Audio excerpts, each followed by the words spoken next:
Hello. ഇന്നിവിടെ കുറേ ദിവസത്തിന് ശേഷം മഴ കുറച്ചൊന്ന് തോർന്നിട്ടുണ്ട്. ഇവിടെ ഇന്നും നല്ല മഴയായിരുന്നു. ഇപ്പോൾ കാലത്തൊട്ട് വലിയ മഴയൊന്നും ഉണ്ടായിരുന്നില്ല. അപ്പം ഞാൻ വിചാരിച്ചു വൈകിട്ടായപ്പോൾ കുറച്ച് വിത്തിരിപ്പുണ്ടായിരുന്നു. കുറേ നാളായി അവിടെ ഇരിക്കുന്നു. ഞാൻ അതൊക്കെ ഒന്ന് പാവാം, മഴയല്ല അപ്പം എല്ലാം ഒന്ന് മുളച്ചോളും വിചാരിച്ചിട്ട് ഞാൻ അവിടെ തടമെടുത്തിട്ട് എല്ലാം ഒന്ന് പാവി വയ്ക്കാൻ വിചാരിച്ചു.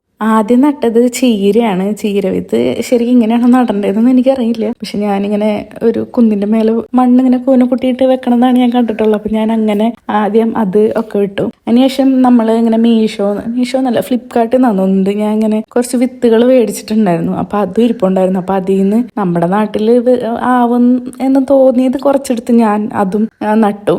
അതിനുശേഷം വെള്ളമൊക്കെ നനച്ചു കൊടുത്തു കേട്ടോ. ഇനി മഴ പെയ്തില്ലെങ്കിലോ വിചാരിച്ചിട്ട് ഞാൻ അതൊക്കെ നനച്ചു കൊടുത്തു. പക്ഷെ അത് കഴിഞ്ഞപ്പോഴാണ് എനിക്ക് പണി പാളിയതായിട്ട് മനസ്സിലായത്. കാരണം വൈകിട്ടായപ്പോൾ തൊട്ട് ഭയങ്കര മഴയായിരുന്നു. പിന്നെ ഒരു 2-3 ദിവസത്തേക്ക് മഴ തന്നെയായിരുന്നു. ഇതിലാകെ കൂടെ ആ മത്തന്റെ വിത്ത് മാത്രമാണ് ഒന്ന് പൊടിച്ചു വന്നത്. ബാക്കി എല്ലാ വിത്തും വെള്ളം നനഞ്ഞ് ആകെ അഴുകി പോയിരുന്നു. അതിനുശേഷം എനിക്ക് മനസ്സിലായത് ഇപ്പൊ ഇത്രയും മഴയുള്ള സമയത്ത് വിത്തിടാൻ പാടില്ല എന്നുള്ളത്. എന്തായാലും എനിക്ക് നല്ലൊരു മണ്ടത്തരാണ് പറ്റിയത്. കയ്യിലുണ്ടായിരുന്ന നമ്മുടെ നാട്ടിൽ മുളയ്ക്കുന്ന വിത്തുകളൊക്കെ ഞാനെടുത്ത് ഇട്ടിട്ട് എല്ലാം നശിച്ചു പോയി. ഇനിയുള്ളത് കുറെ പൂക്കളുടെ വിത്തുണ്ട്. അതിനി മഴയൊക്കെ നല്ലോണം തോർന്നിട്ട് വേണം ഒന്ന് എടുക്കാൻ. ഇപ്പൊ മഴ കുറച്ച് ദിവസമായിട്ട് തോർന്നിട്ടുണ്ട്. ഇനി ഞാൻ അടുത്ത വിത്ത് ഇടുമ്പോഴായിരിക്കും ഇനി പൂര മഴ വരാൻ പോണത്. അപ്പൊ ഇനി അടുത്ത വീഡിയോയിൽ കാണാം.